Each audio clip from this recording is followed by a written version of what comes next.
Exercise Set 1.6, Diagnosing Loaded Language, from a Workbook for Arguments, by Morrow and Weston.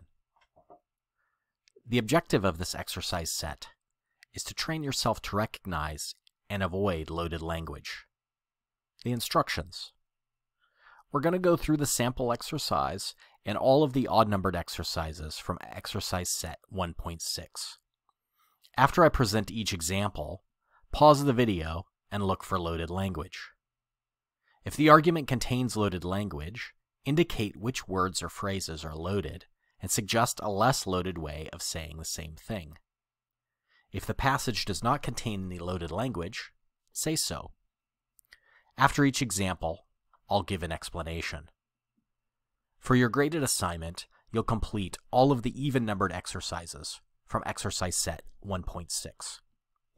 Let's move on to the sample. Certain irresponsible American politicians have been spewing lies about the latest attempts at reform. Whether these lies come from a combination of stupidity and hysterical imagination, or from cleverness and a willingness to exploit innocent Americans for personal political gain, these lies must be exposed for the damaging falsehoods that they are. Okay. Try to identify the loaded language in this passage. This argument, it turns out, is full of loaded language.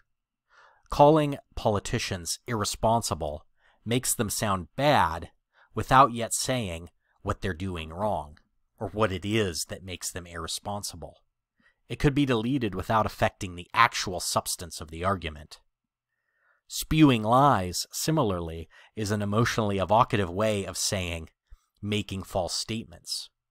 Speculating about whether the lies come from stupidity and hysterical imagination, or a willingness to exploit innocent Americans, makes the politician sound dumb, unstable, or evil, but it doesn't actually add any facts to support the conclusion. Even worse, it falsely suggests that stupidity and malice are the only possible motives for these politicians' statements. That whole clause can be cut out too. The argument could claim simply that some politicians are making false statements about the latest attempts at reform, and that the falsehoods of those statements should be made clear to the public. Okay, let's move on to Exercise 1. Religious fanatics lost the battle on anti-gay discrimination in the military. This isn't the end of their dangerous influence, though. Now that they've seen their hate-mongering against homosexuals isn't going to win elections, they may just step up their fear-mongering against other groups. This argument contains at least 5 instances of loaded language. The first sentence presumably refers to supporters of the U.S. military's Don't Ask, Don't Tell policy that allowed homosexuals to serve in the military if and only if they hid their sexual orientation. Calling supporters of the policy religious fanatics casts them in a negative light, and calling the policy anti-gay discrimination casts the policy in a negative light as well. The sentence could just say, supporters of Don't Ask, Don't Tell lost the political battle over homosexuals in the military. The rest of the argument uses the phrases dangerous, hate-mongering, and fear-mongering to describe those same people. All of these carry strong negative connotations. The word dangerous could be deleted without affecting the argument. Hate-mongering against homosexuals could be replaced with the opposition to homosexuality, and fear-mongering against other groups with emphasis on other groups of people. Okay, let's move on to Exercise 3. The dirty little secret behind factory farms' profits, namely, that there's no good reason for their monstrously cruel mistreatment of animals, is getting out. Since morally decent people abhor senseless animal cruelty, people everywhere are turning against factory farms. Okay, try to identify the emotionally loaded language in this passage. This argument uses several loaded expressions. Dirty little secret, monstrously cruel mistreatment, and senseless animal cruelty all have strong negative overtones, of course. The first two could have been avoided by describing the factory farm's practices in neutral terms. For example, by describing the size of the crates in which the factory farm chickens are kept. Now notice here, this is actually a very compelling way to make the same point, leaving it to the reader to decide whether those practices are monstrously cruel or not. The expression senseless cruelty to animals could be replaced with treating animals in this way.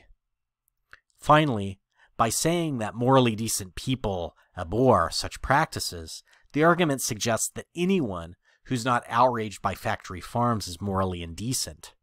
This might be expressed more modestly by asserting that many people believe it's wrong to treat animals in this way. Okay, let's move on to exercise 5. We can all agree that the defendant brought the murder weapon earlier that night. The pawnshop owner saw him buy it, and his friends saw him carrying it. So how does the switchblade end up in the old man's chest if the boy didn't kill him? Remember that imaginative little fable about that the boy told? He claims that the knife fell through a hole in his pocket on his way to the movie theater. You don't really believe him, do you? The boy's a murderer. Plain and simple. Okay, try to identify the loaded language. This argument relies on a more subtle use of loaded language, as we saw in the tips for success. The phrase, imaginative little fable, suggests, without providing any argument, that the boy's claims about losing the knife is false. Likewise, the question, you don't really believe that, do you? Suggests that anyone who does believe the fable is gullible or stupid, but it doesn't actually give us any reasons for thinking that the boy's claim is false. Okay, let's move on to exercise 7.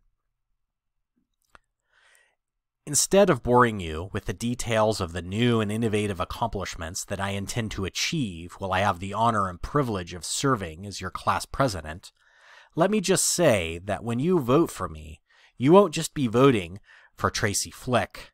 You'll be voting to make this school a better place for you, for me, and for all of the other wonderful classmates. That's why you should vote for me as your next student body president. Okay, try to identify the loaded language in this passage. This argument uses positive loaded language. Words and phrases like new and innovative, accomplishments, achieve, and make the school a better place for you and me, and for all of our other wonderful classmates, evoke a warm, fuzzy feeling without giving any substantive information about what Tracy Flick intends to do to improve the school. So notice that how to improve on this is just to add some substance to what it is that you mean. And this is actually, there's a nice lesson hidden in here, right? So if you're going to say that you're new and innovative, you should follow this with an example. If you're going to talk about your accomplishments, you should identify what your accomplishments are. And if you're going to talk about making your school a better place, not just for yourself, but for all of your wonderful classmates, you should identify exactly what it is you mean and what it is you're going to do to bring that about.